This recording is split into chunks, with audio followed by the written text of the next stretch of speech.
Okay, I hereby call the Measure J Commission meeting for Wednesday, July 17th of 2024 to order. Because you currently don't have a chair, I'm Brenda Bree, the city clerk. I'll serve as your chair until we select one.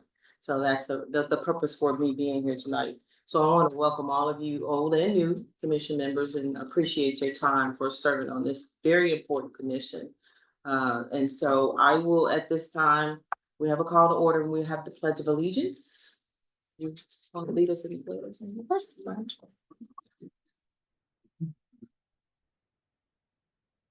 I pledge allegiance to the flag of the United States of America and to the republic for which it stands, one nation, under God, indivisible, with liberty and justice for all. Thank you.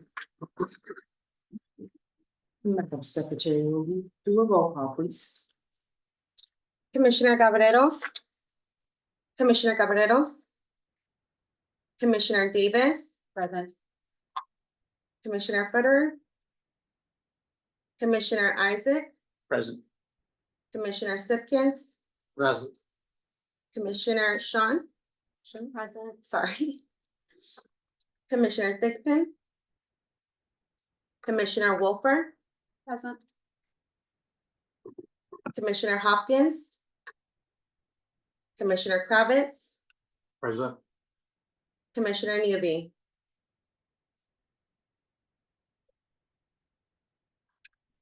Now that we've established a quorum, we will begin the nomination processes in order for the office of chair. Are there any nominations for the chair of this meeting? Madam Chair, yeah. I'd like to nominate Peter Sipkins.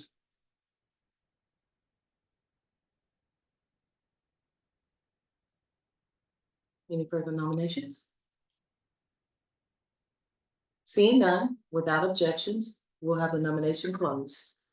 And since this is the only nominee, we'll move that Mr. Peter Simpkins will be elected by unanimous consent.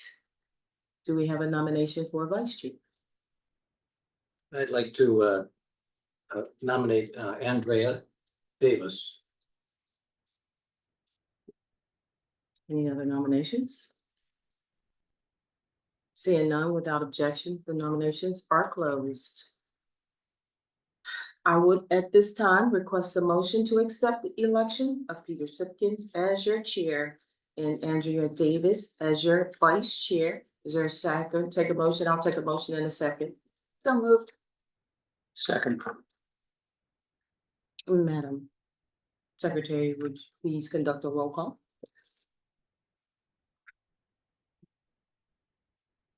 Commissioner Cavaleros. Commissioner Davis. Do I get to vote? You should. Okay. Yes. Commissioner Footer. Commissioner Isaac. Yes. Commissioner Sipkins. Yes. Commissioner Schoen. Yes. Commissioner Thigpen. Commissioner Wolfer. Yes. Commissioner Hopkins. Commissioner Kravitz. Aye. Commissioner Newby.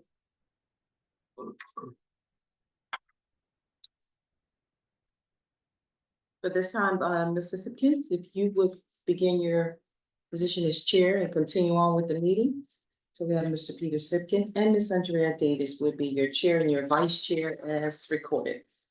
Thank you. You may resume your meeting. Thank you so much. Appreciate your coming. Thank you. The next item on the agenda is the acceptance of the agenda, which is item number 4. Can I have a motion accepting the agenda? So moved. Second. All in favor signify by saying aye. Aye. Any opposed? The agenda is accepted. The next item on the agenda is the approval of minutes. The last meeting was May 16th, 2024. And those were distributed. Does anybody have any comments about the minutes? Any corrections, modifications? If not, I entertain a motion to approve the minutes of that meeting. So moved. Thank you, Commissioner Isaac. Second, Davis. All in favor, signify by saying aye. Aye. Any opposed? Thank you. The next is, if I'm reading this correctly.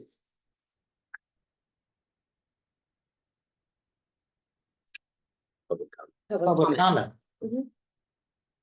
Um, Let's go ahead and read the whole. You read the whole paragraph of it. yes, I know. We're gonna do the public comment now. It Yes. says this time has been set aside for members of the public to address the Measure J Commission on agenda items and items of general interest within the subject matter jurisdiction of the commission. Although the commission values your comments pursuant to the Brown Act, it generally cannot take any action on items not listed on the posted agenda. 3 minutes are assigned to each speaker. And you have a list of speakers, Melissa? I do. Our first speaker of tonight is Santora. Going to admit him, just give me 1 minute.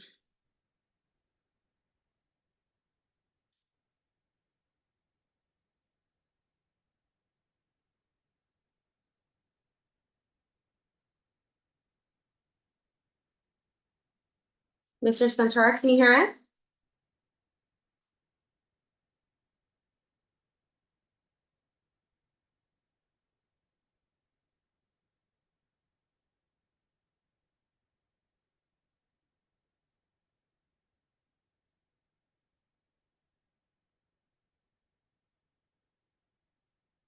Mr. Santora, can you hear us? I think he's on. Hello?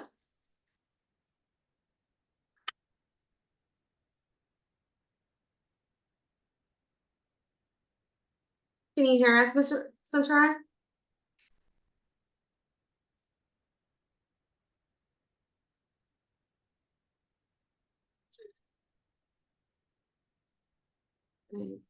Mr. Santora, we will get back to you.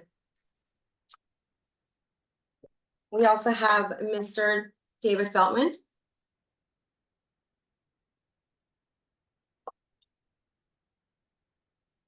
Mr. Okay, I Feltman. am. Yes, good evening. Hello.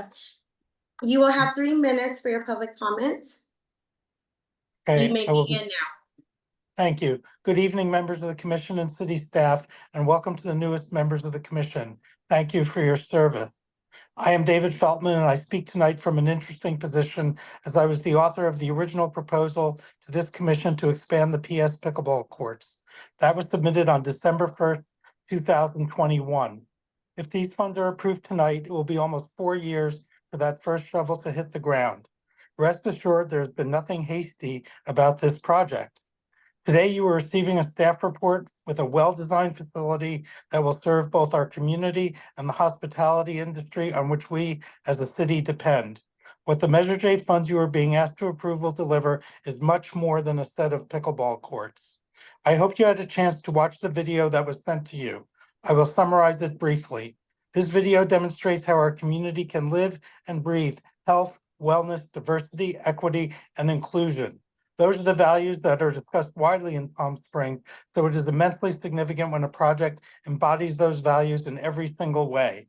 For me personally, I am Jewish and 65, and one of my closest friends I met on these courts is half my age and a practicing Muslim. My father is 97 and having health issues, and this friend checks in with me almost every day to see how I am and how he is. Stories like this from the Palm Springs pickleball courts are endless. I wish I had time to share more. I was in Palm Springs for 10 years before my friendship circle diversified the way it has because of these courts.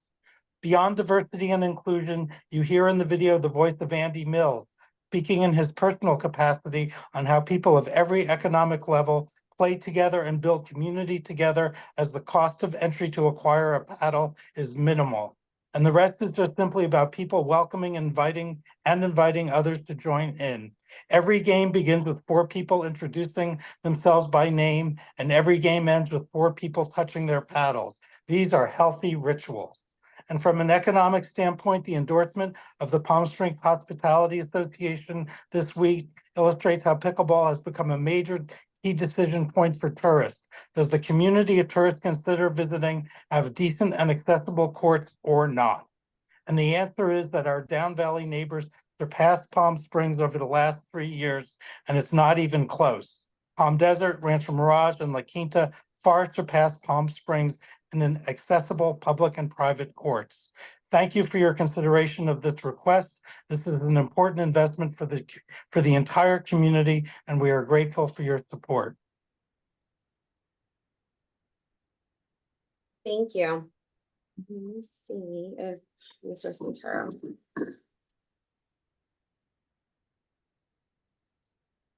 Okay, Mr. Santoro will not be providing public comment. Next, we have Mr. John Fitzgerald.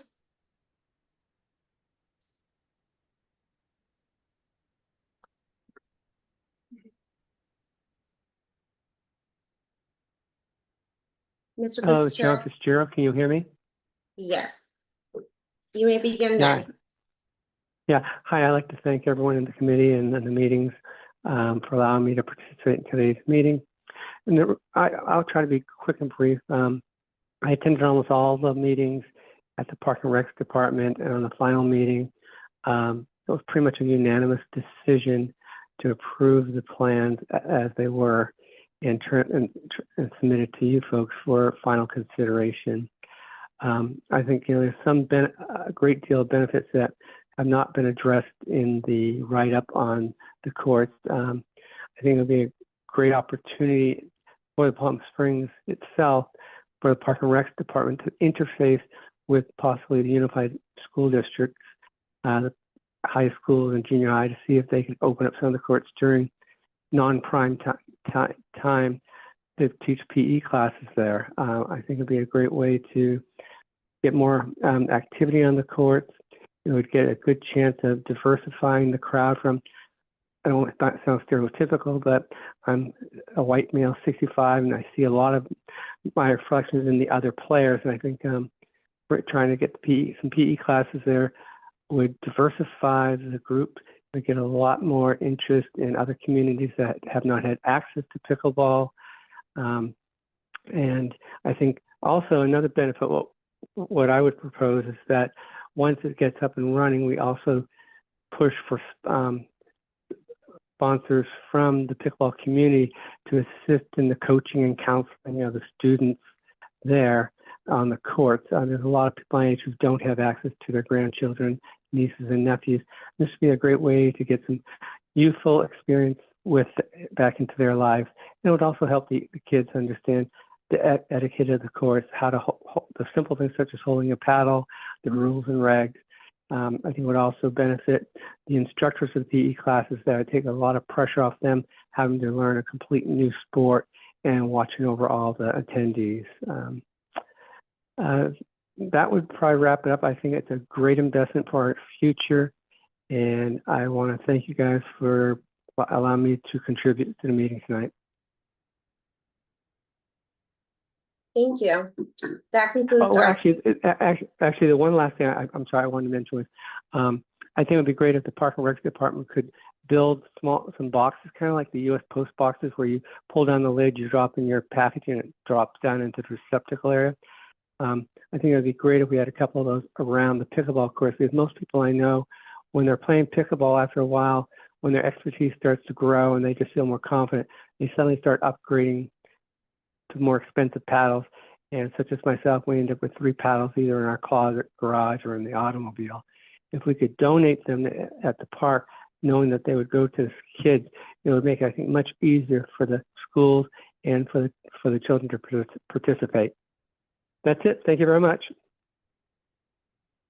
Thank you. That concludes our public comment for tonight. Thank you, Melissa. The next item on the agenda is item number 8. Welcome comments from the Measure J chair. It's pretty extemporaneous, I guess. I am honored to be the chair, and I am humbled to be the chair. This is my second year on the commission, and it is a a wonderful commission filled with very intelligent people who all have the same interest in helping the city grow in terms of infrastructure and wise expenditure of tax revenues. So it is something that I don't take lightly. I hope to do a great job in this position. I will try my very best. And I have a wonderful vice chair to assist me. So with that, you could probably hear more from me at the next meeting, which I think is in September. So by then I will have better prepared remarks and I can address everybody at that time. In the meantime, I do want to say that last year there were 5 new commissioners and we were well schooled by the then chair, Naomi Soto, who's here, and by the vice chair, Brian Robin, who both were very patient with those of us who were new, gave us a lot of great direction on how to run meetings and what this commission is all about. And I just want to personally thank you, Chair Soto, former Chair Soto, for the great work that you did when you were on the commission. So with that, it's time for you to give comments. Great. Well, thank you so much, Chair Sipkins. I really appreciate that. And I'm really grateful to have the opportunity to share a few thoughts. These were things that I was going to say last month. And so I appreciate the opportunity on the agenda to just give some general feedback and experience from my 6 years on the Measure J Commission. So first, I just want to say thank you to council who I had the honor of serving on this commission. They appointed me and it's been a great 6-year run. Through those 6 years run, there has been several specific council members who have interacted or have facilitated various needs. When I joined in 2018, the budget was much smaller than it was now. A pandemic hit. There was influx of the range and sales volume with Measure J has fluctuated so much, and council has really helped guide that. A few other people are staff. And so to Melissa, Chris, and Joel, thank you so much for being so patient with all of my questions over the last few years.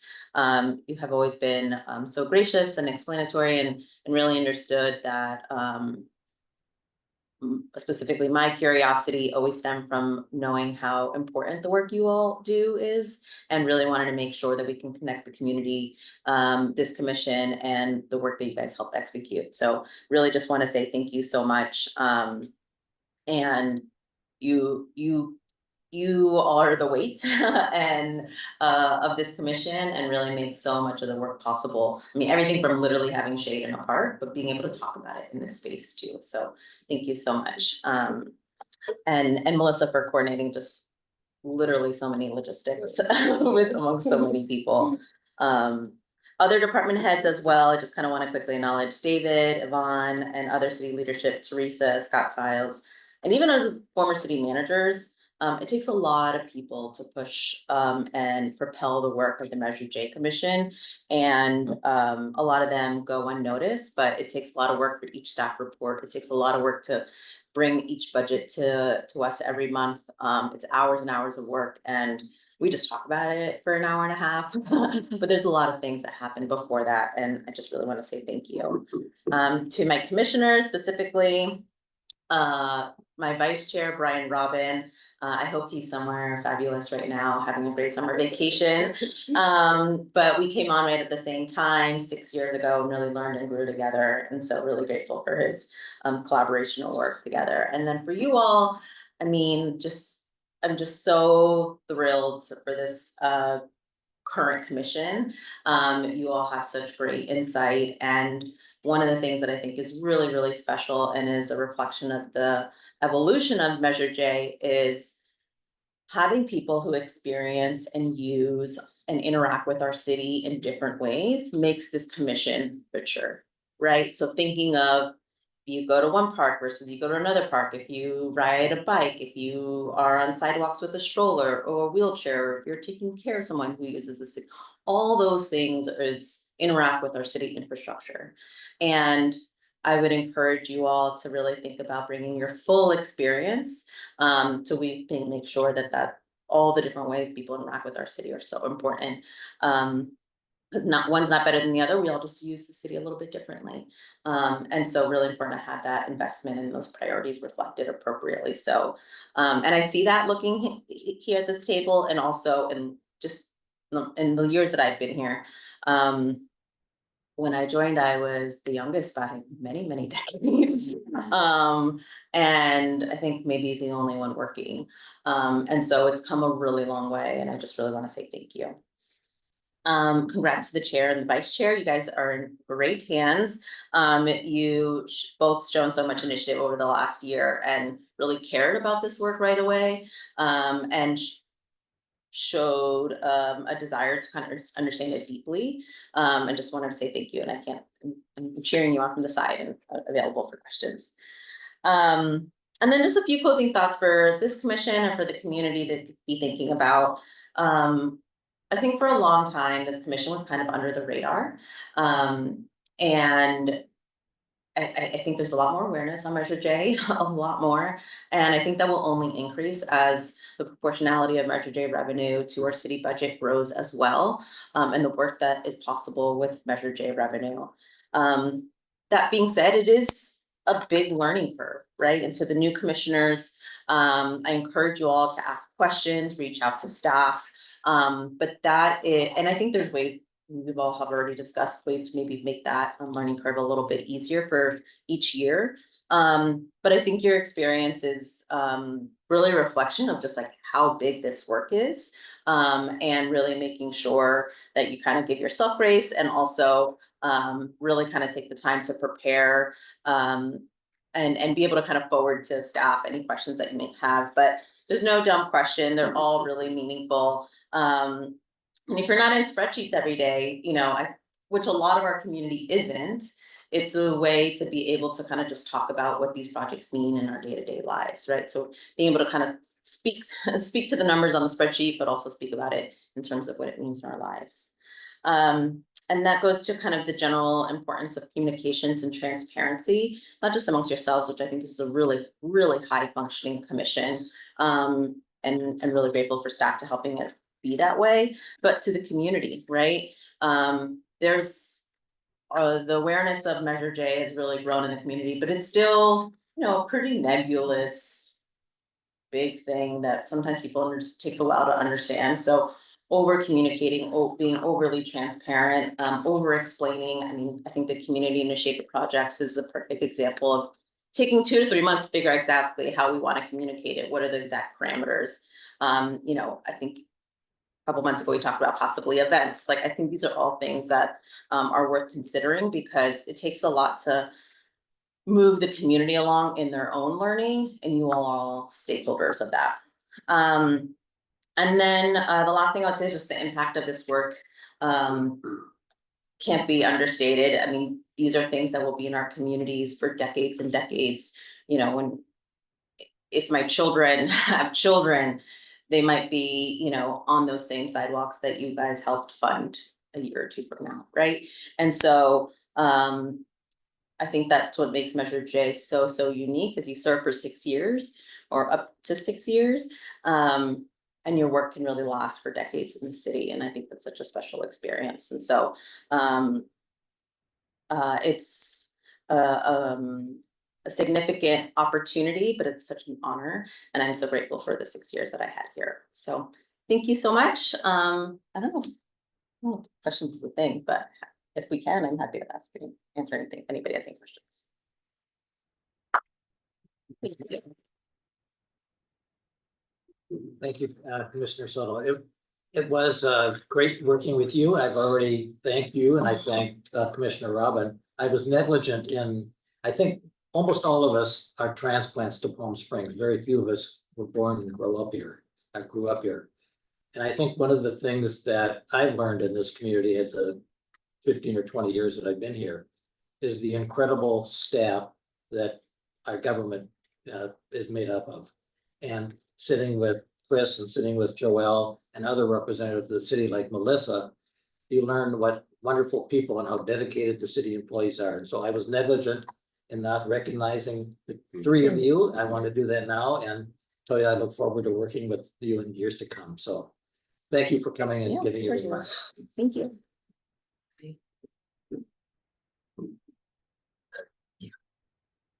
With that, the next item on the agenda is item number 10, and that's Measure J budget update. And to that we turn to Director Chris Mooney. Thank you, Chair Simpkins. Congratulations. Thank you. Congratulations, Vice Chair Davis. Welcome, new commissioners. I do want to make a couple of introductions before I get to the numbers. So I want to introduce my Assistant Finance Director, Heather Kane. And so if I'm ever absent for a reason, you see her sitting up here, just want to let you know who she is. And then for the new commissioners, I want to introduce David McAbee, the Public Works Director, and his project manager, Aaron.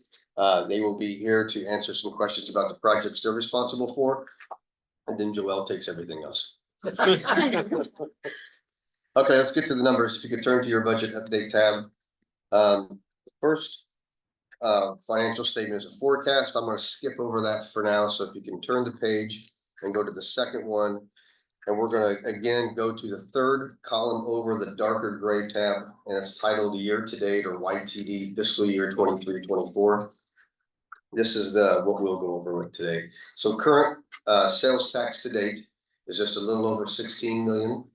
We have 2 more months of sales tax to collect and hoping to hit our forecasted number of around $21.5 million. We have interest income today at 416,000. So for total revenue year to date, 16.4 million.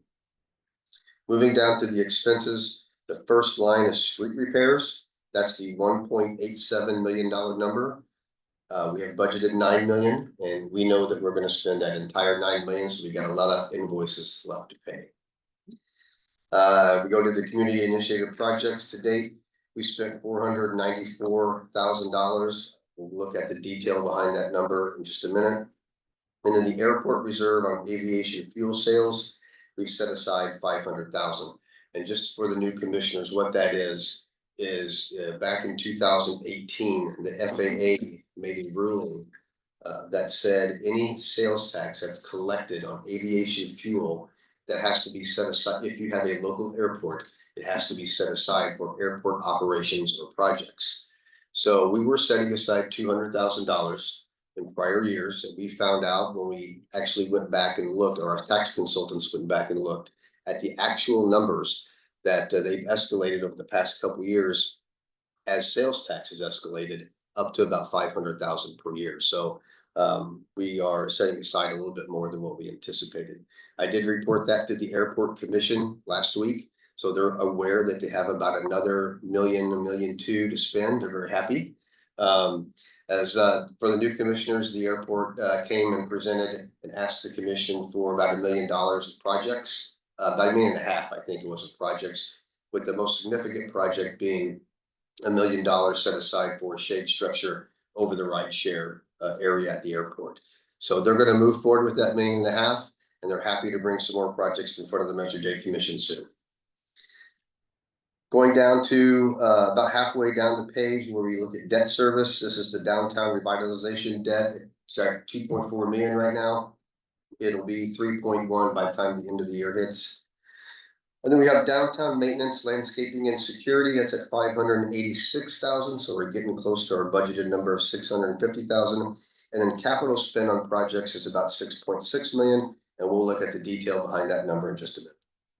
So right now, if you go all the way down to the surplus deficit line, it's about 4 rows up. It's sitting at about $4 million right now. And we know that with the street projects going on, that's going to be erased. So we don't anticipate much of a surplus this year at all. And right now we're ending up with a fund balance at the very bottom of about 13.2 million. And you can see the line above that is the airport project restricted fund balance at 2.67 million. We're going to move to the project list. I'm going to have you flip back to those numbers, so keep them handy. We go all the way over to the second to the last column where it's titled FY 23-24 expenditures, and in parentheses we have actual. You look all the way down at the very bottom at that $12.4 million number. You flip back to your amount that the final statement we're going over. If you look at total expenditures down at the bottom, you see 12.4 million. So that number ties to what we're showing in our detail on the back.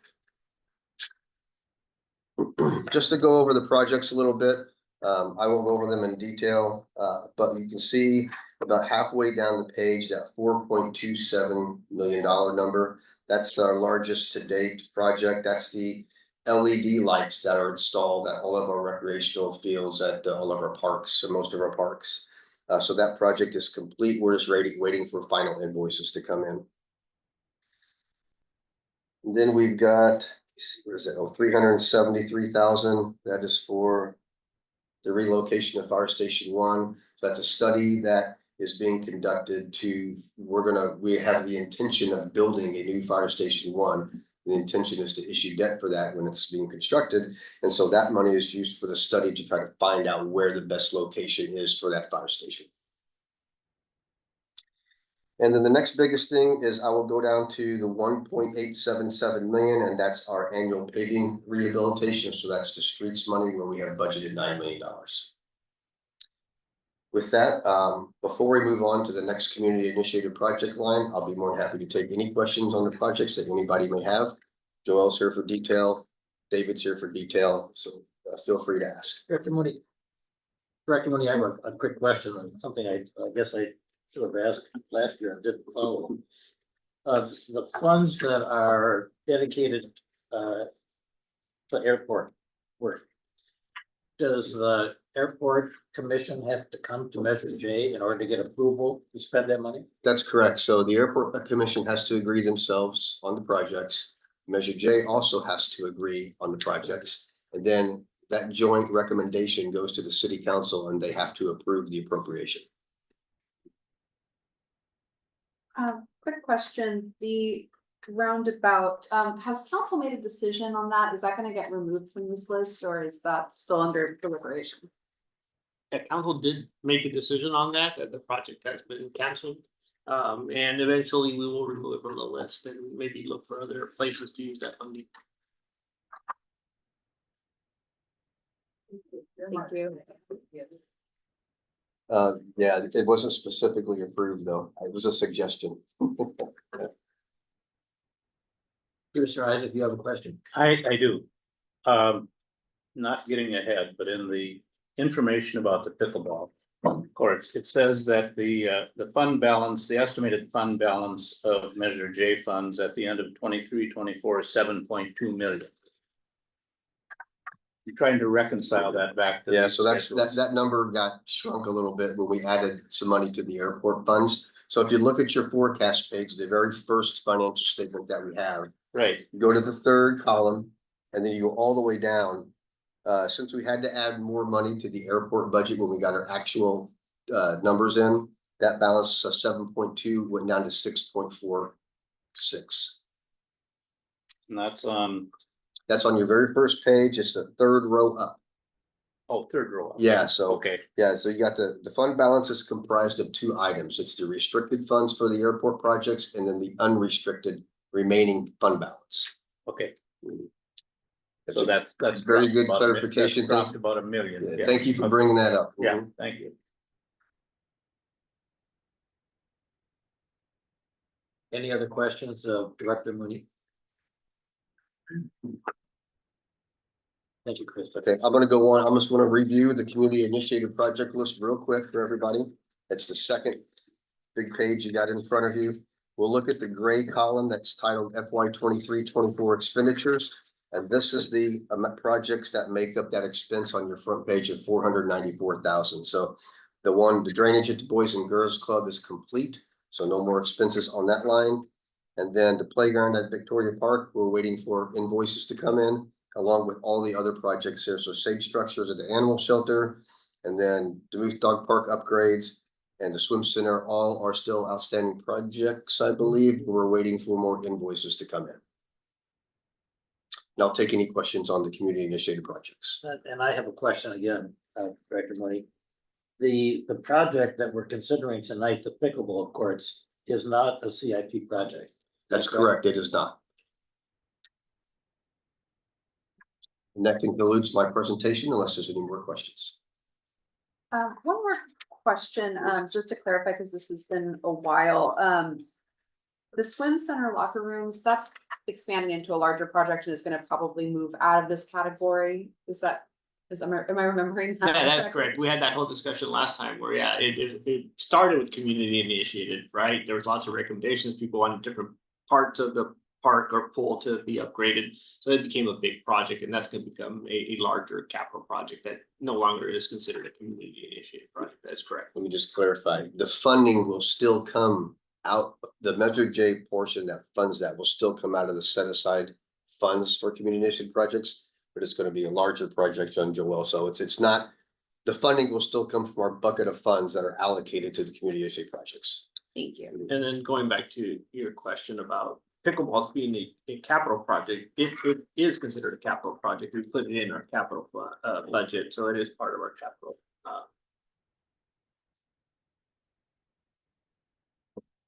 Any other questions for staff? Just a quick question on timing for things. So when will the year as it relates to the Measure J balance be closed? Because technically, we're now at the beginning of the new. So we fiscal are, yeah, so when the probably, this was through June, so this was through the end of the fiscal year. I'll probably update those numbers, because we're still receiving invoices for services that were in the old fiscal year. And then we'll move up after that, probably another meeting down the road, we'll probably move over into the fiscal year 24-25 year. Because we're 2 months, always 2 months in arrears on the sales tax. Always 2 months revenue, in on the so sales tax, it's a yeah. Couple months after. Yeah, at our next meeting, September, I'll probably just give like a final estimated P&L. It won't be final till we get audited, but and then after the next meeting, we'll probably move over into the new year. Chris, Mayor Bernstein has been public and open about the fact that there's been a slight slowdown in sales tax receipts over the last couple of months. Why do you think that we're gonna be close to meeting our budget with respect to Measure J numbers? So we'll be close to meeting the forecast, which is in the very first page.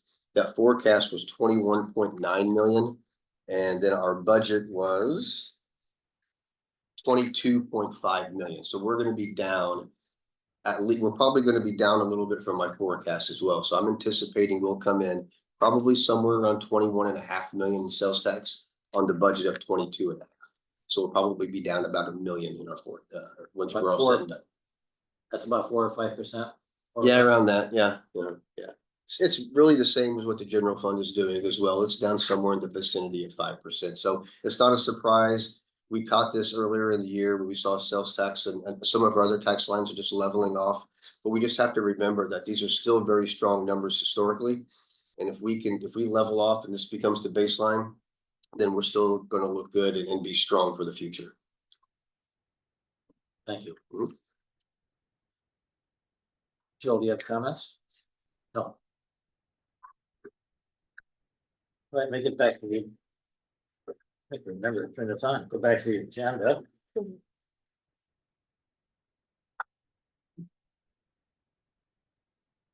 The next is 10B pickleball courts. The proposed pickleball court complex project and funding. And the request is for, as I understand it, 12 new pickleball courts and upgrades to existing 12, and one will be an accessible court. I don't know if that's part of the 24 or not. Is that part of the, you want to go ahead? Thank you, Chair Simpkins and Commissioners. Teresa Gallivan, Assistant City Manager. It's a pleasure to be here this evening, and welcome to our new commissioners as well. We are very excited to be sharing with you some information about this project. We have a presentation and our consultant here this evening, as well as Commissioner Finland from the Parks and Recreation Commission. If you would grant us the opportunity to all address you about this exciting project and concept. You're right, Chair Simpkin, it's 24 courts, new ones, renovated ones, a state-of-the-art complex. And so we'd like to share the vision with you this evening. And to begin, I'd like to introduce Commissioner Michael Finland from the Parks and Recreation Commission. And he was also the head of the Pickleball Ad Hoc Committee for the Parks and Recreation Commission. And he can share with you what the team has been working on over the past year since you helped us initiate and kick off this project with your $725,000 match to city funding that really helped initiate this design process. A lot of work has been done with the community, with the ad hoc, with different stakeholder groups. And following Commissioner Finland's discussion, we'd also like to bring up Michael Madsen with Kimley Horn, who has been our consultant on the design of this project. And they can give a presentation and show you exactly what's included in this overall vision. And then we can talk about some of the next steps we'd be taking to try and move this forward. So thank you for your time and the opportunity. Commissioner? The presentation? Or are you gonna be doing the presentation? No, Commissioner Finland is going to say a few words and then Michael Matz. Thank you. Good evening, commissioners. My name is Michael Finland, and I'm a commissioner for the Parks and Recreation Commission, as well as the head of the Pickleball Ad Hoc Committee.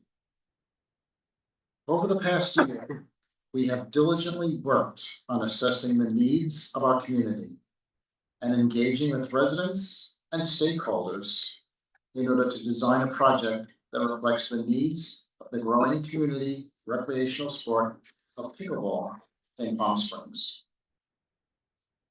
We have held 3 community outreach meetings on November 8th, 2023, December 12th, 2023, and February 27th, 2024. Through that process, the community has helped us develop a proposal that includes 23 courts, plus a larger ADA and tournament court, appropriate court lighting for evening play, community gathering areas, shade structures, and new shade trees in an effort to ensure this project is both feasible and reflective of the community's desires. You will see more of this in Kimley Horn's presentation shortly.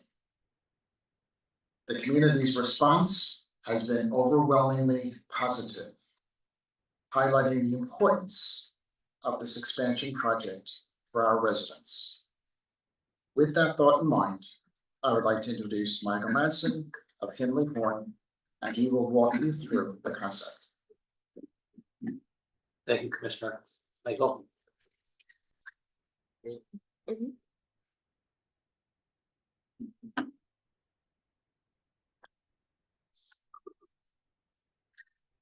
Well, thank you, Commissioner Fenlon, and thank you all for allowing me the time to speak with you tonight.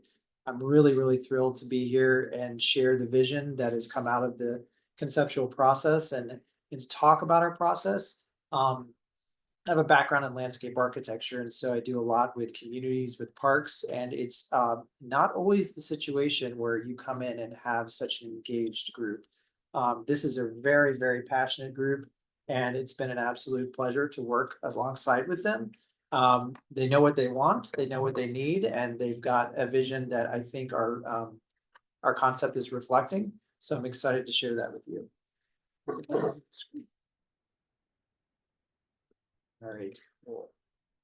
All right, so some of you may be very familiar with this site. Some of you may have seen pieces of this presentation before, but I wanted to go back and talk to you about where we started in the very beginning, our process along the way, the concept that we have today, and talk a little bit about the vision for next steps, as you mentioned.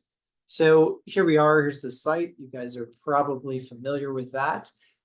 We have 12 existing tennis courts, really, that have been converted over time, or have been converted over time to these pickleball courts. Right now, there's the 12 pickleball courts. That's what I meant to say.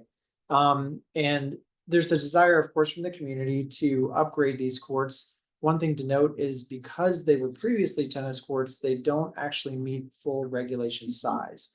So if you're playing pickleball on another court that's been upgraded and it is proper regulation size, you're used to running, you've got that muscle memory, you're stopped short here because you're running into fences and things like that.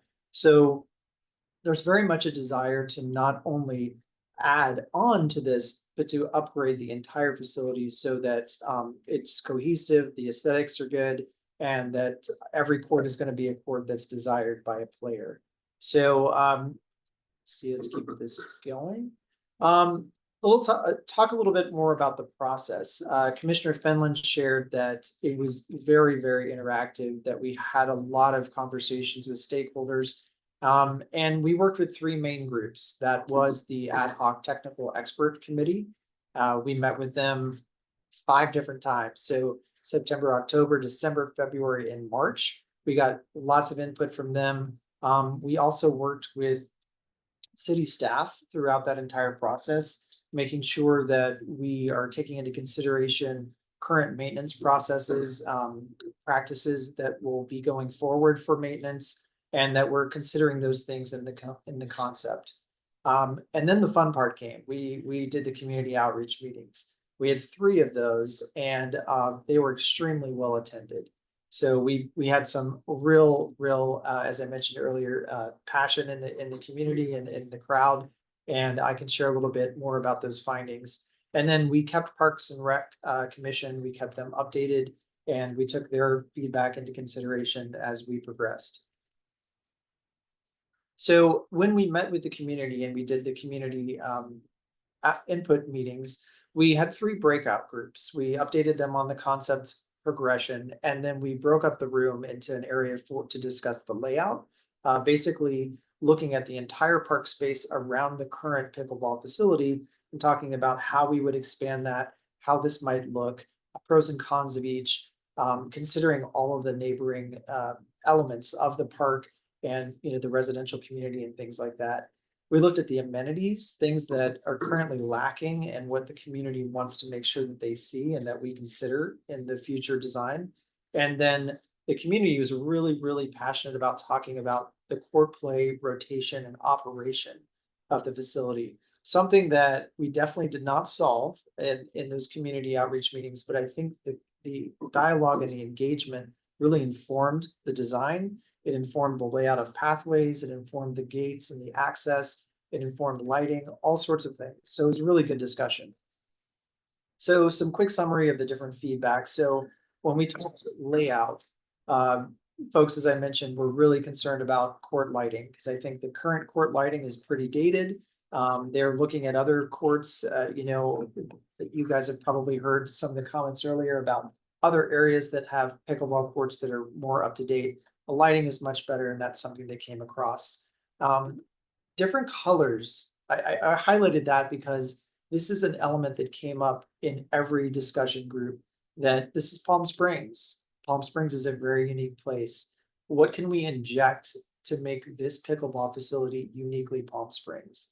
So that is something that we're really excited about, and I can touch on that a little bit more later. Fence height. Making sure that there's proper fence height for security and enclosure and safety, but also if we're going to have a larger facility, making sure that some of the fences can be lowered for spectating, for engaging with other players and things like that. So we really looked at that. Circulation. Right now, there is no real easy circulation around the courts. You're running across courts, you're cutting through people's games, you're interrupting folks as you're trying to get to your court and play your game. So we talked a lot about how you might introduce a circulation system through the courts. And then windscreens. We thought that that's another opportunity, not only for functionality and helping with the wind, but for branding of the space and things like that. And then a tournament court. This was something that was really discussed. Not only do we want something that is ADA accessible, but can it also be something that draws larger crowds, that becomes a revenue generator for the community and really helps put the pickleball community of Palm Springs on the map. So I'm pretty excited that that is also in the concept. All right, so on amenities, a lot of talk of parking. Parking is a challenge out there.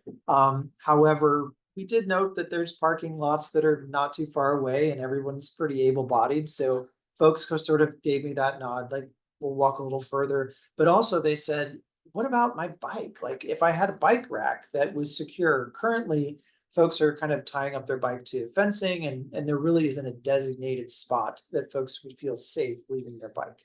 Then practical things like more trash receptacles. Again, the windscreens, backpack storage, water stations. I think there's a couple water fountains out there right now, but they were talking about the kind where you can fill your water bottle. It's touchless, things like that. Shade, there's very little shade out there right now. There's a couple shade structures that are off to the north side that aren't really that usable for the community. So making sure that we're looking at that is a big thing we're doing right now. And then talking about, running back and forth, playing the game, fence pole padding, practice walls for folks that might be newer to the sport that are waiting to join a game. Can we integrate some of those? That goes back to the uniquely Palm Springs piece is if there's practice walls, if there are solid walls that are going to be introduced, we really talked about the opportunity to engage with a public artist to help brand that space even further. And then again, back to the lighting and surveillance, making sure there's no dark spots and that safety is considered. And then the rotation conversation was more on how can this space operate? And, talking with this ad hoc committee, they discussed various rotation systems, the different breaking things up by skill set, perhaps. We heard earlier some comments from one of the public members that phoned in about options for tournaments, options for education for youth. We see this as a huge opportunity here, and this community is extremely passionate, as they mentioned, to help teach those folks and be instructors. So again, designated areas for vendors, looking at shade for several courts if that's possible, separating courts for instructors and classes. There's a small area that I'll show you in the concept that has a space for classes to gather and have conversation. So a little bit of an image board here, some inspiration.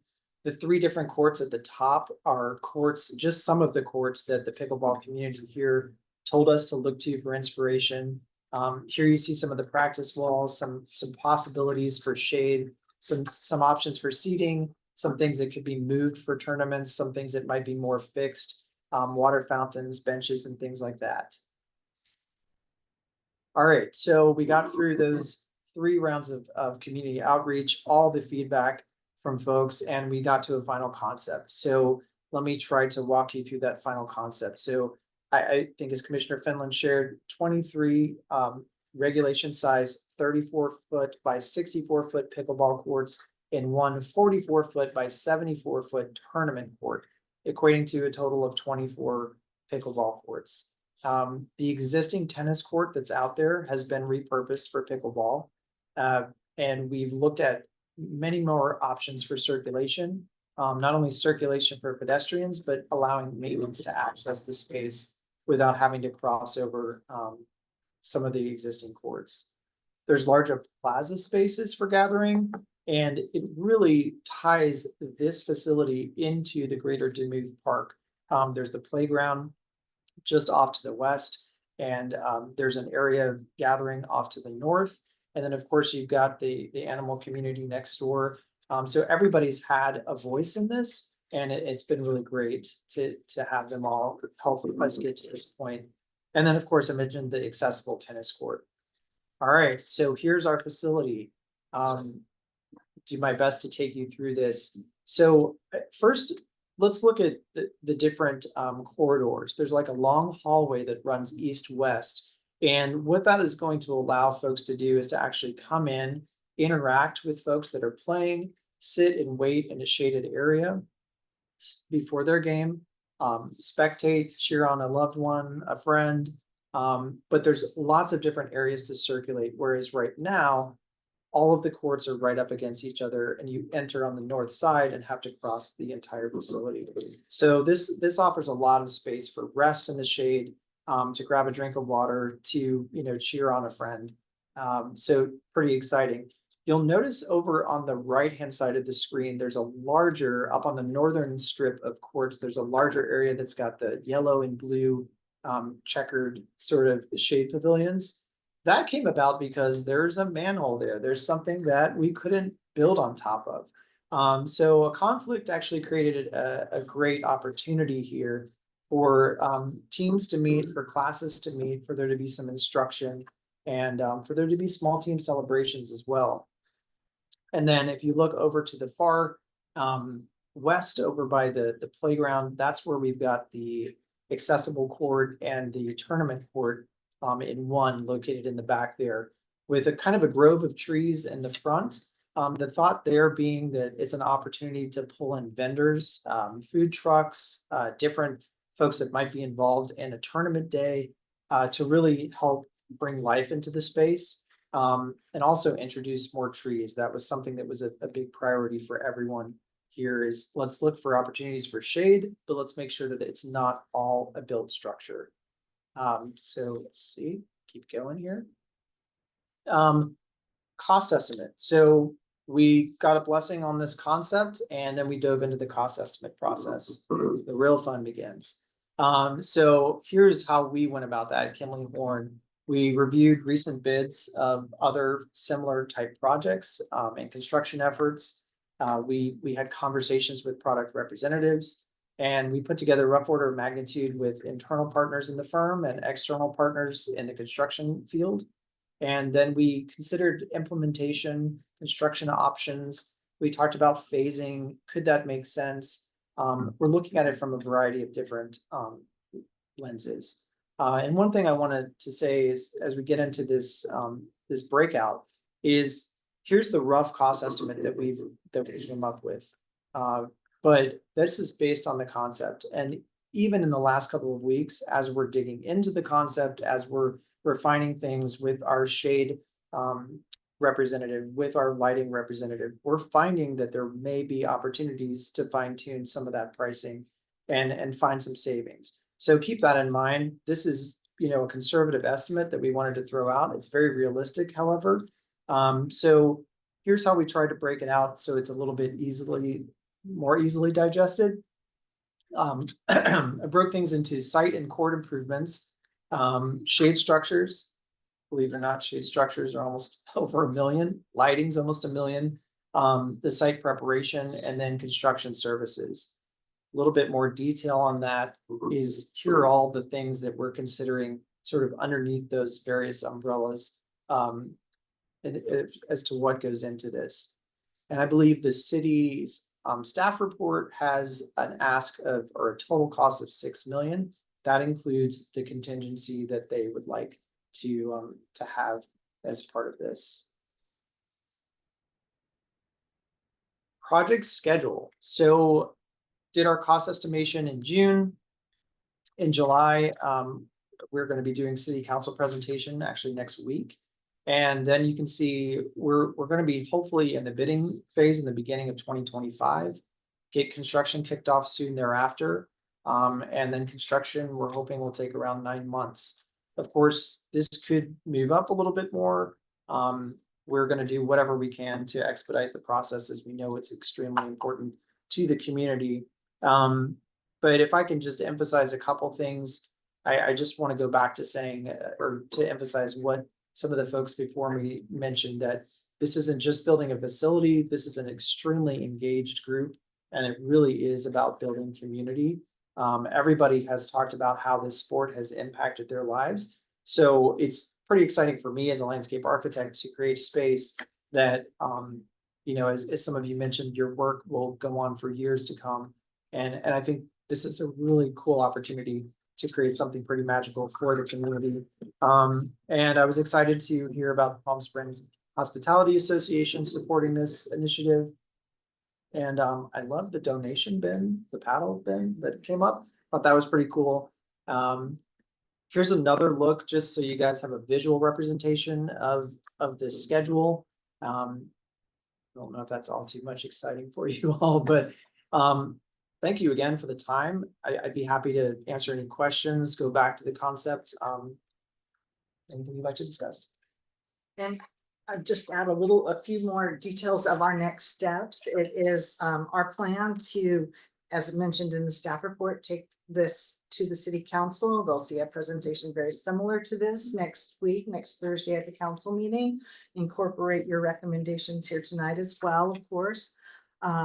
We are at a juncture where additional funding is required to move from the design phase to implementation. We as staff took a look at what we thought would be a reasonable contingency, knowing that projects often, once they go out to bid, come in a little bit different from our rough order of magnitude estimate. I mean, they've done a great job with estimating this and feel very confident in it. But Joelle and the team and Kinley Horn really looked at that, and I think we feel like coming forward and saying, if we have a budget of $6 million, we feel we can bring this to fruition. And with Chris's help, we looked at some different funding sources that we think we could put together to make it happen if we have the support. It would be, what we'd be looking at is a funding gap right now of 4.5 million. You all, Measure J, supported initiating this with a match to city funding of 725,000. So the initial 1.5 million got us through this design process and to an outstanding vision and concept for the future. The 4.5 million gap that we'd be requesting to fill, we looked at sources. We have 2.5 million in Quimby funds that we would be asking council to appropriate towards this project. And we are here to request your consideration of an additional $2 million from Measure J funds, so that we could move forward and put this out to bid with confidence that once things come in, we could proceed and get this project going and delivered and bring it to fruition. So, we would have a state-of-the-art facility for the city of Palm Springs, for residents, for visitors, and we ask your support.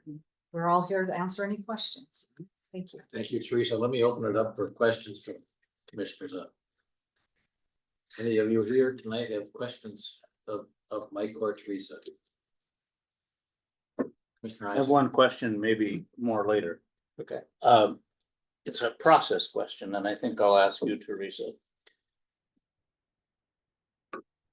Going to the city council next week. So we get one shot before it goes to city council, basically. Is that normal for a project this size? In case we would have questions that we'd like answers to at a future meeting? Seems a little bit rushed. Is it normal? I guess that's my question in terms of process, because I don't know. Is it normal to take a project this size and bring it here with the anticipation it's already on the council agenda? Something's just not clicking for me.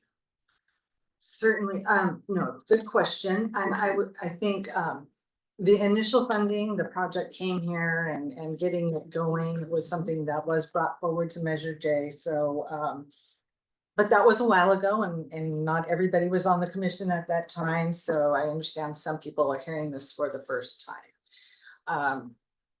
Since then, that's why we wanted to come to you and present all this detailed information, that you have a better understanding of the due diligence and the process we've taken over the last year in the community and all the community engagement. We do try and make a very concerted effort to come to Measure J if we're requesting funding approvals from you before going to council. We had hoped to do that last month. But that, for one reason or another, didn't work out logistically. So that's why we're here tonight with kind of a short turnaround, with council being next week. The whole idea being we're dark in August, the council's dark in August. But we did make an effort to be here last month and share this with you with a little more advanced notice. But please rest assured that the recommendations you make here tonight, the suggestions you give, will be shared with the city council. And once we have, this is a conceptual approval and a conceptual approval on the recommendations on funding. Once we take this to council, then we will go back and the team prepares documents to go out to bid. Is that correct? So there's still more to this process, but we wanted to bring it to you at this juncture, because it's an important one that lets us know yes, we can go ahead with the full concept or, you know, there are reasons why we recommend the full concept at this time. But if there isn't an appetite by the council to do that, then we would need to look at other options. Yeah, and if you don't mind, I can just Yeah, add to please. that. I know in many conversations, it's really important that we get in front of city council. No doubt they've heard about this concept and all of the excitement in the community. So we really wanted to try to get to them before it goes dark. I don't think we were trying to push the process here. We're happy to work through any questions or anything, but we did want to be able to have a conversation with city council and just share the progress and any updates that come out of this discussion tonight too. So just one clarification. You said for the city council to look at it or whatever, I guess, is it up for approval next week? Approval or not at the city council meeting? As far as I understand, we're asking them to bless the concept that we can move forward. The funding sources, I know that's part of the discussion here, and that's part of the discussion with them next week, is that if this is blessed, there's an understanding that we still have to work through the funding. And, you know, that's part of this process. Okay, thank you. Sure. Any other questions for commissioners? Lauren? Yeah, thank you. I have a few questions. First, this is great. This is really exciting. I'm very honored to be involved in this. I think this is going to be an amazing amenity for our community. First question is the lighting, because I know that that's such an issue in the entirety of the park. Would the lighting upgrade be throughout Demuth Park, or would it just be with this facility? Right now, no, it's a great question. Right now, the lighting is limited to just this facility. And so we've been in lots of meetings in the last couple of weeks with our lighting partners and with the city, talking to them about, you know, how could this be best maintained? Is this something that's going to be dawn to dusk lights? Is it going to be activated when somebody wants to play on the court? What about security lighting? Is it just the courts? Probably not. Probably also the corridors. And there's probably always some security lighting on surrounding the facility. But right now, there is no consideration really for the greater park space.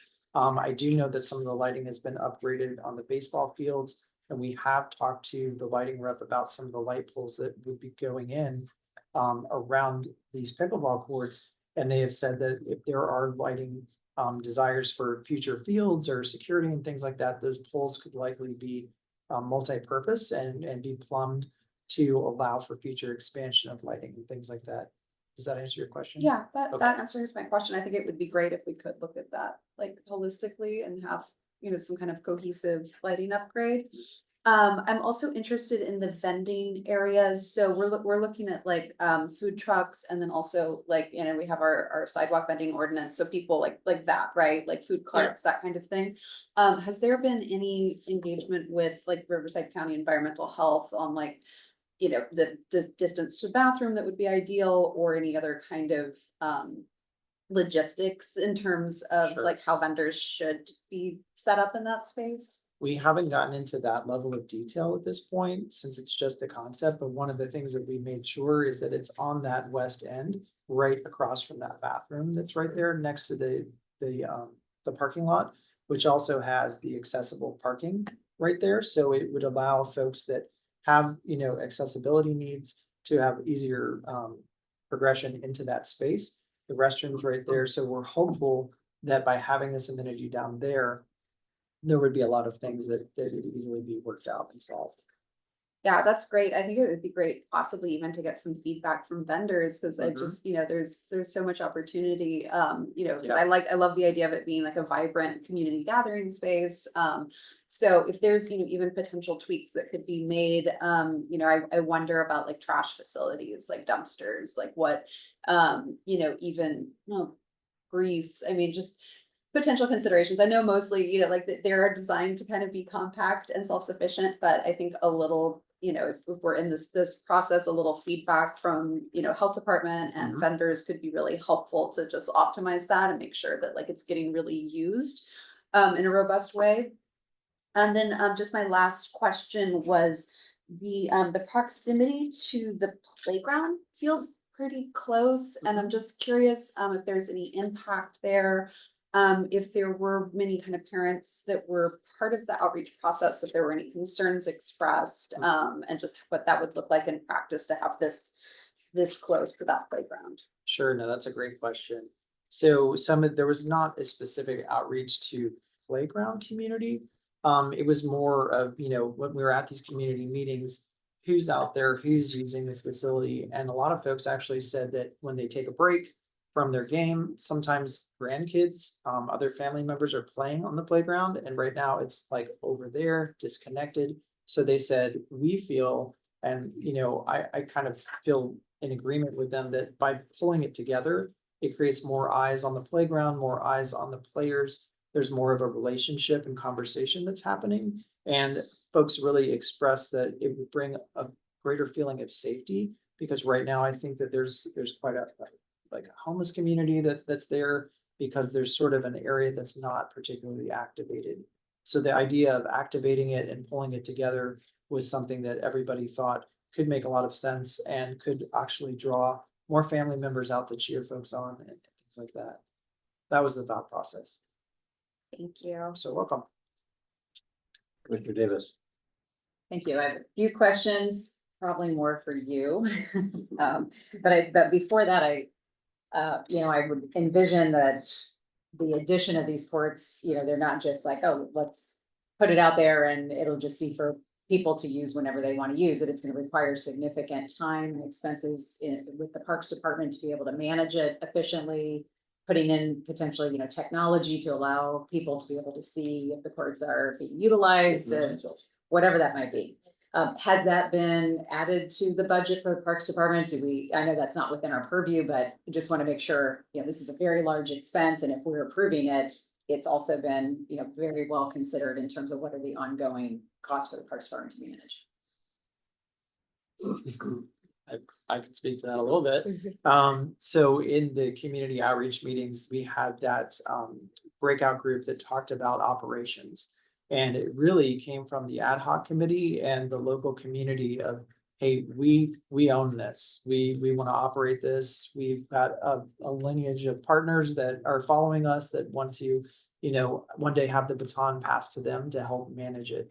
So in terms of, reserving the courts and things like that, what we're trying to do with the design is set the stage so that they have, the ability to evolve into whatever technological reservation system there might be. There were a lot of pros and cons on, using different systems, but what we wanted to do is provide a design that could work with a variety of different solutions. One thing that we are considering, though specifically back to our lighting partner, is there are apps that players can download, apps that city staff can download, and they can actually book courts there, have lights come on at certain times, things like that, and indicate to the city who's sort of using these courts, if there's a specific league or something like that. So from that standpoint, it's being considered, but I don't know, is that answering your question?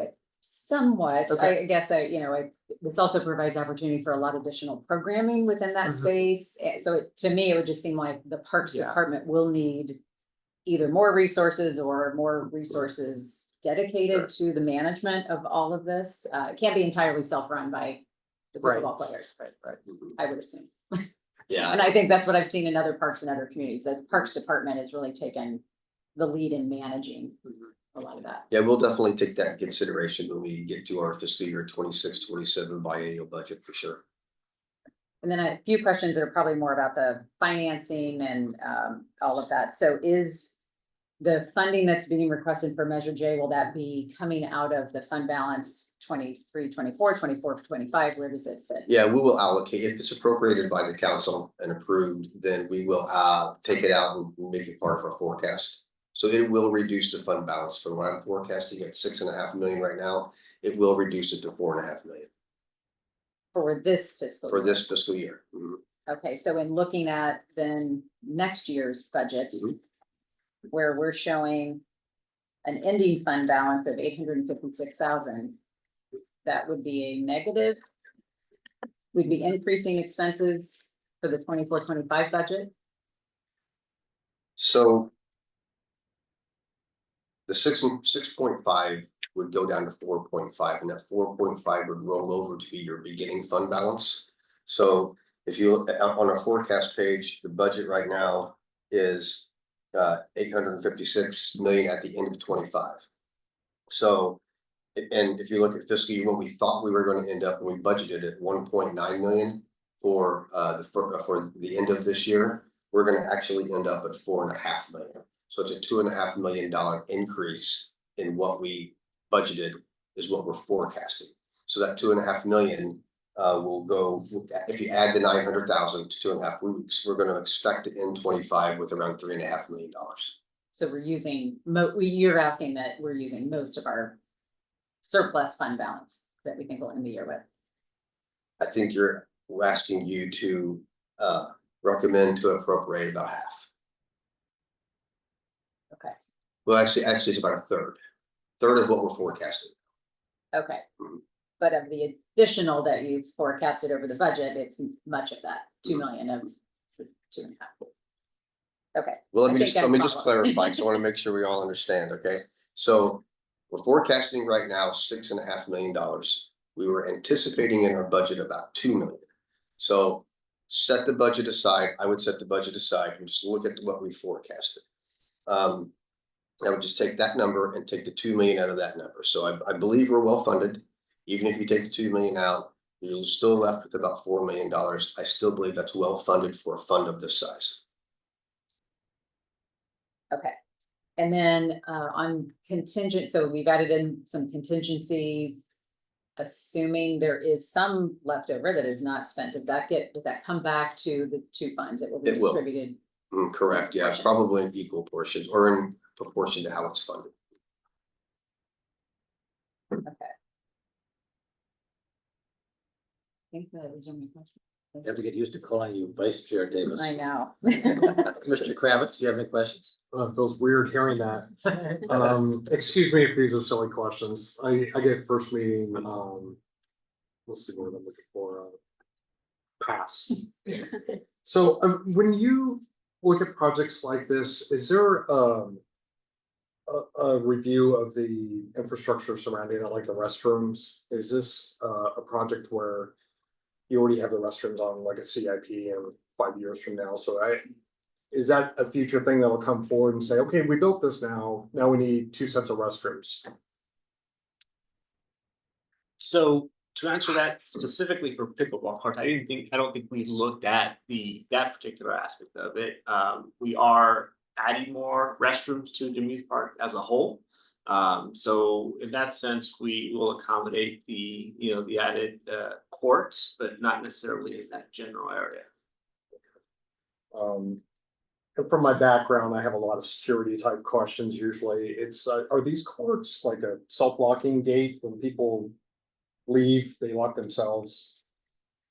To my knowledge, it would not be a self-locking gate. It would probably be something that the city would lock at the end of the day. The perimeter gate. Okay. All right, I'm just worried about it becoming a staff nightmare now that they have a new location for everyone to show up.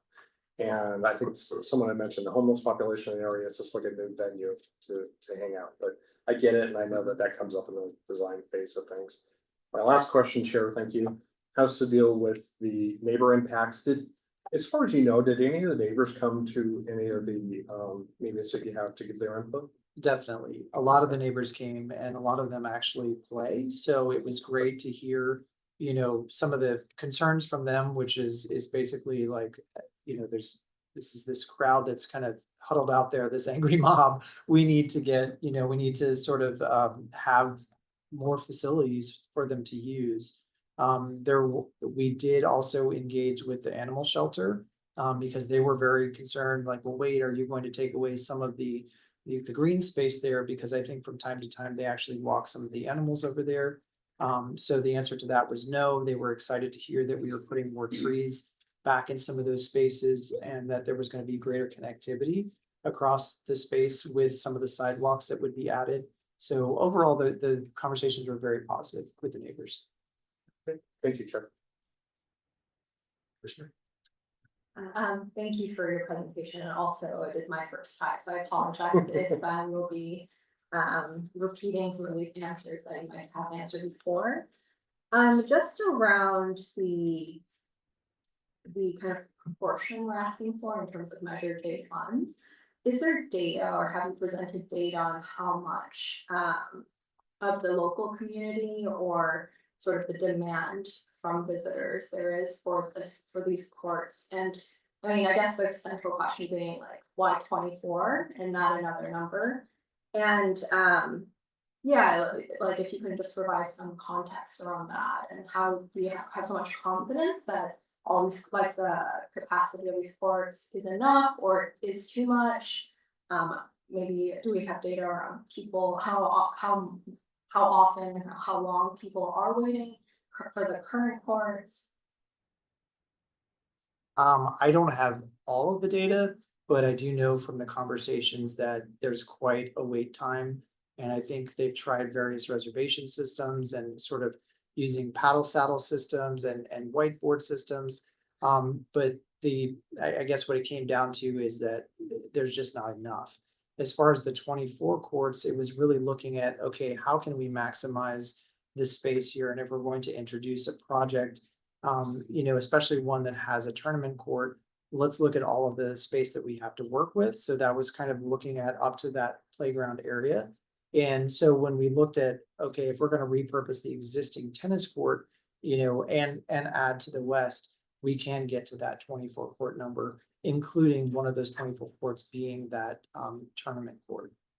So I don't know that I answered all of those questions, but that's basically how we got to that point in the process. Okay, so yeah, like not like a lot of strong numbers, but sort of the anecdotal evidence from the community members who engaged. It's very cool to see like this being such an active community and like Yeah. sort of bringing so much community engagement. I guess just one follow-on question, I think a few people mentioned, a few of the commissioners also mentioned this as a concern is, I know that I've only visited the Duluth Park area a couple times, but I know that there's a lot that the community uses that space for, so the community center as well as just a sort of amount of like kid activities related to that. For parking and all that type of, how much consideration has there been around that capacity of loading? No, for sure. That's a great question also.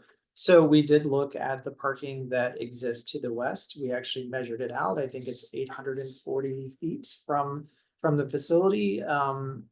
So basically it is asking some folks if they would, if this parking is full, would you go park down a little bit further and walk down?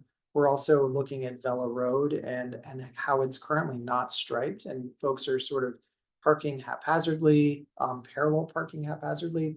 So that part of that would be striped to make sure that those spots actually can be maximized. And we've also talked to the animal shelter because I think a lot of folks have started to park there. And we had a conversation or sort of help facilitate engagement with the ad hoc committee and with the animal shelter so that they can have a conversation about if you all could own your pickleball folks and please ask them not to park here. So there's been a lot of conversation about that and knowing that parking would be in more demand.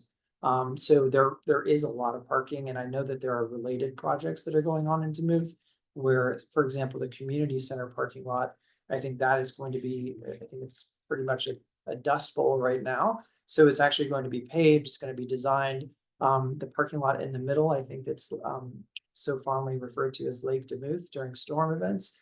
That is also, the drainage is being looked at there. So there's a lot of different things that are happening to make sure that the infrastructure and the support that the project needs is going to be available.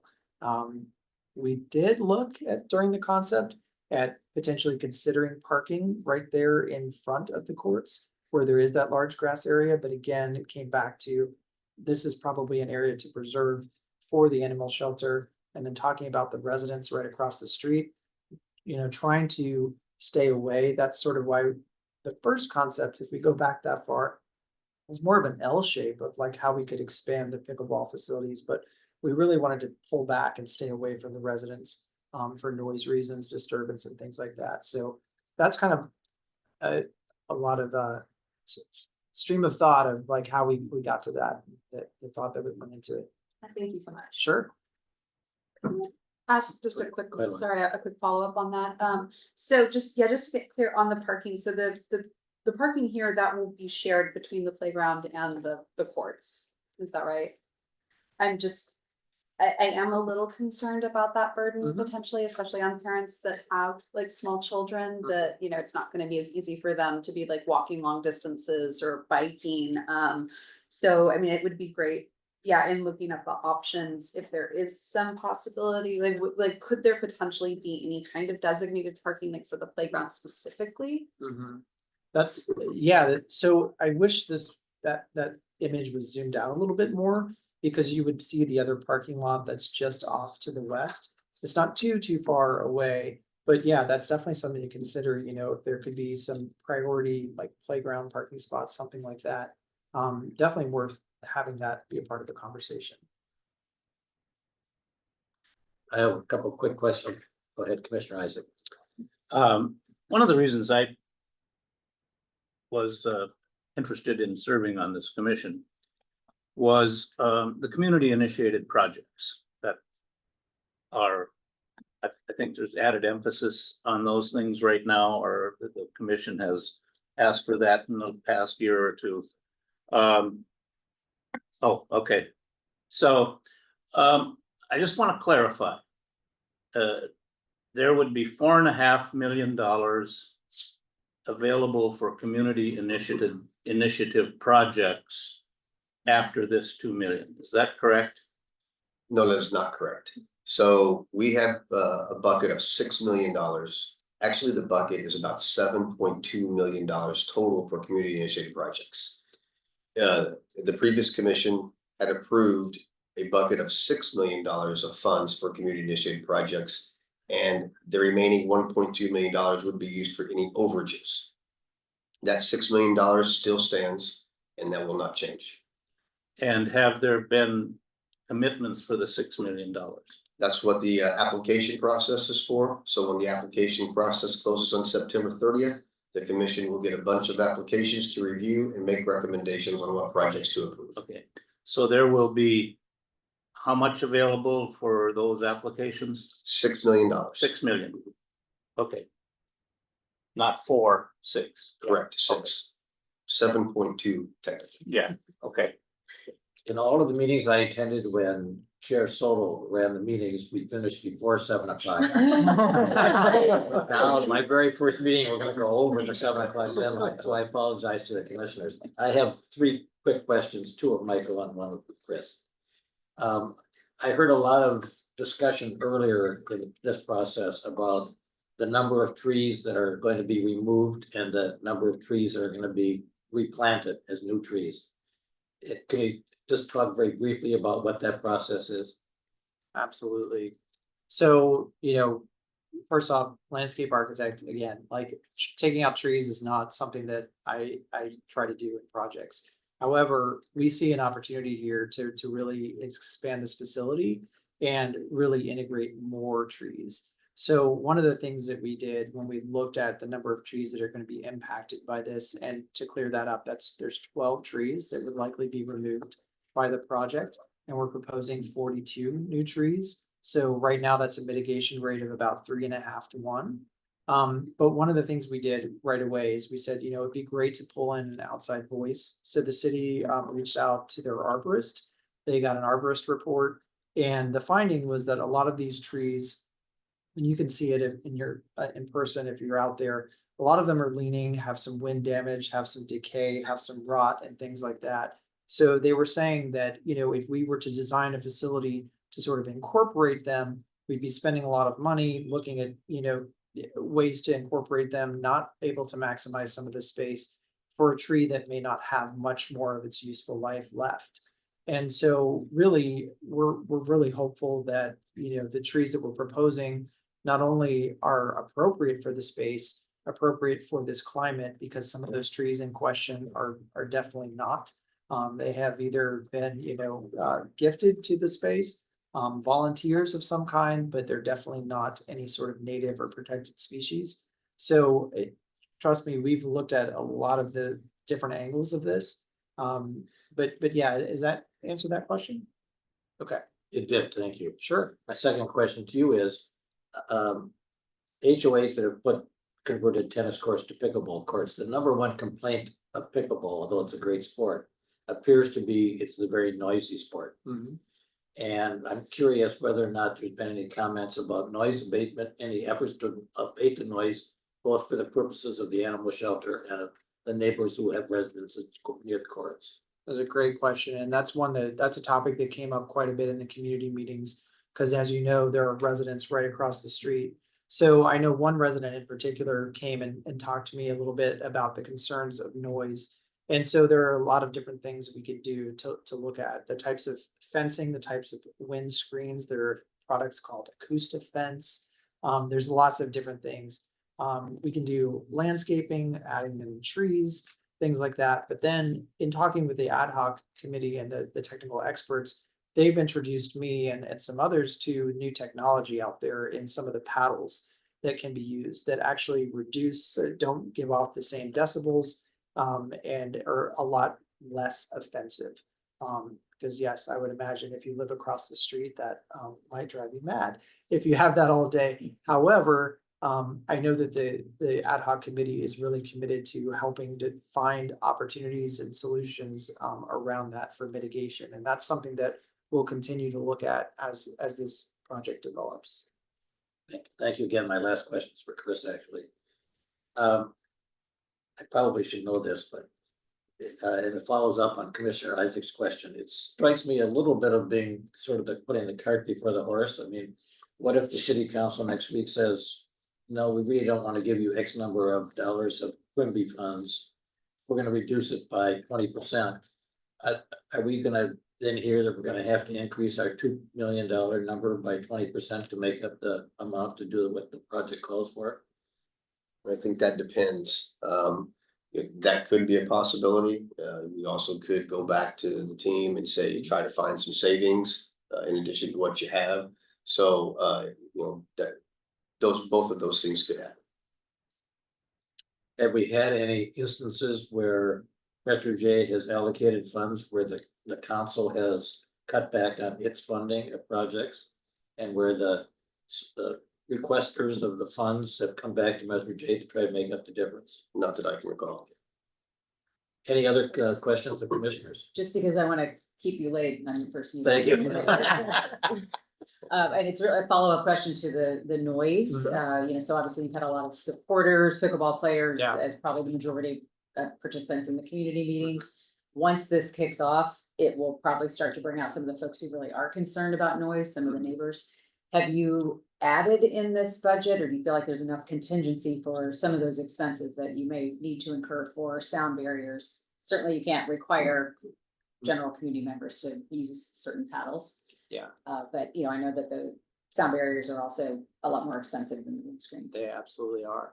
Yeah, so that's something that we're looking at. And I think right now, if this concept is approved and it's advanced, as it has been, and if we can identify that there's some funding available, we can really look at, okay, what are our options in terms of the types of fencing, the types of barriers. We talked about putting in some berms up along some lower berms along the front of the parking area, and perhaps using that to sort of create some signage, some gateway for the entire pavilion, since it's going to be such a large thing. And to have some landscape treatment perhaps, so that it provides a buffer, kind of brings you into the space. But yes, it's definitely being considered. We don't necessarily have a line item just for noise, though. But do you feel like there is enough in this preliminary budget to cover those things if you need to do that? I guess what I'm really asking, is there going to be a couple more trips back to Measure J asking for, now we need to add more restrooms. To your point, now we need to add sound mitigation. I feel if the current design right now is just expanding on what's there. And the feedback that we got from the community is, we have not heard too much from the residents. Now, of course, that's their interest, of course. However, I do not we don't have I guess, a dedicated line item for. So acoustic if I were to volunteer a suggestion, and I think Yeah. I would probably push for that because, I think it is kind of, pickleball does create noise. So if we create a line item during the bidding process, fully bid out what the solution is for noise attenuation, and we add it as an alternate bid to the bid, right? So we'll find out exactly what that cost is and we'll know exactly how much money we have. And if we can afford it, we will do it. I think it is important to do noise attenuation, especially if you're doubling the courts, right? So I think it's a great suggestion to try to incorporate it into the project and add as an alt to the bid. May I just add on to this, like, if there are any kind of concerns around noise with the current courts, that's something to maybe like use as a baseline. Sure. Thank you. One final question by me before I open it up for a motion, and that is, have you considered, and I probably should have seen this on the schedule that you put up, phasing the project so that current pickleball players could continue to use courts while new pickleball courts will be constructed? Absolutely. We do not want a situation where the pickleball community does not have access to their courts. So we've talked a lot about that in the process, where, the western end would begin construction down there. And then once those could open, we would start to phase into construction on the eastern end. Yeah, Thank you. you got it. All right, any other Chair, questions? I just want to make sure everybody's clear on the funding because it is very important. Is everybody clear? Does anybody have any other questions on how this is going to get funded or the fund balance? Okay, thank you. Thank you, Chris. All right. I'm going to entertain a motion from commissioners.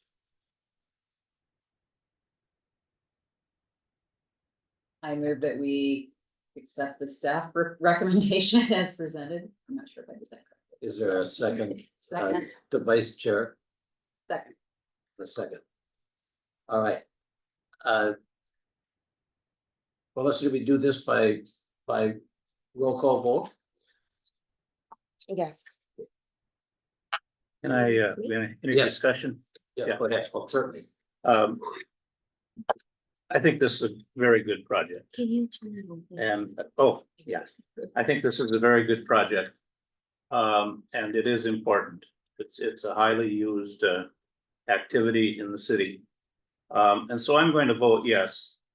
I also would like it communicated to the city council. All of my experience over 45 years working in government, the process is very important to people who volunteer to serve on boards and commissions. And I just feel the Measure J Commission is a bit rushed on this one. And the second thing is, when we do have a project of this magnitude for use of what did you say, about a third of the funds, it would be good to have the time to see how projects like this measure up against other projects that will be coming in the application phase this fall. And it's too bad we weren't able to accommodate all of those things. So my concerns are more about process, not about the project. And I just want to clarify that. Thank you, Commissioner Isaac. Any other comments, discussion? I would just second Commissioner Isaac's thoughts. All right, I think we're ready for a vote, Melissa. Vice Chair Davis, Yes. Commissioner Isaac, Yes. Chair Sipkins, Yes. Commissioner Chong, No, yes. Commissioner Wolfer, Yes. Commissioner Kravitz, Yes.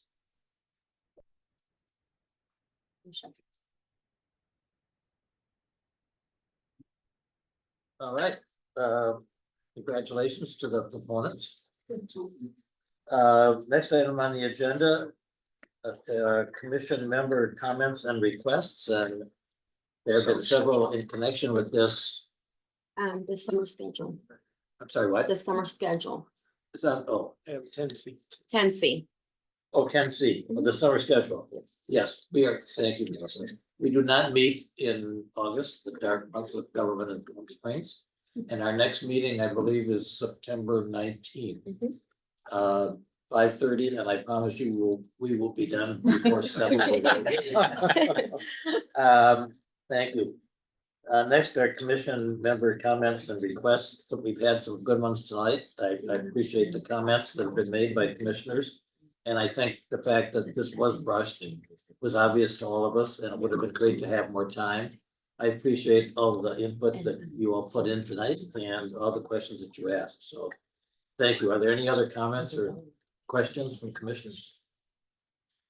I just had a general clarifying question as we have the community initiated project application out this summer. We're, talking to people and encouraging them to apply. When folks have questions, about the kind of research that they need to do to put together, to fill out the application in terms of like costing things out, is Joelle the appropriate person on the city staff, or you, Chris, or who should we direct people to if they have a specific question about that? Those two are pointing fingers at Yeah. So the point person should be Melissa, so all requests like that should go through Melissa. Melissa will direct them to the appropriate person here in the city, whether it would be Joelle or whether it would be Public Works Director David McAbee or Parks and Rec Director. So I think the point person should be Melissa, and she can send the questions over. Perfect. So people have questions that we can't answer, we direct them to Melissa. And then it's my understanding, I just want to make sure that I'm clear that if the project idea is something that involves another commission, that we really want to encourage them to bring that to those commissions as well, correct? And especially like soon, right? If they haven't done that already. Yes, correct. Yeah. Okay. And then are there, especially because we have new commissioners and it is really exciting to be in this process where we have so much money to give. Is there any other kind of like general like guidelines or things we should consider when we are talking to people in the community about community initiated projects and the application? One of the things I do want to stress is that it is community initiated, and the whole premise is that the community does the legwork, right? Staff doesn't have the capacity, and the whole point of creating these projects is for the community to do the work. So sometimes I think you'll feel your community might get frustrated if staff's not giving them all the answers. Well, staff's telling them, I think you should do here or go there, but we're not going to do the work for them. So I think that's something to really stress. It is an application process where the best applicants that do their homework, that create a good application, will get approved, and the others won't. But it's not going to be staff doing that work for them. And then I'll just add on to that. It's very important that we get a dollar amount on the application. So they do need to do their due diligence. We've received some applications that do not have dollar amounts on them, and those will be kicked right back to the person who's applied for it. And those really just can't be considered by the commission because we don't have any idea what to apply toward the $6 million bucket.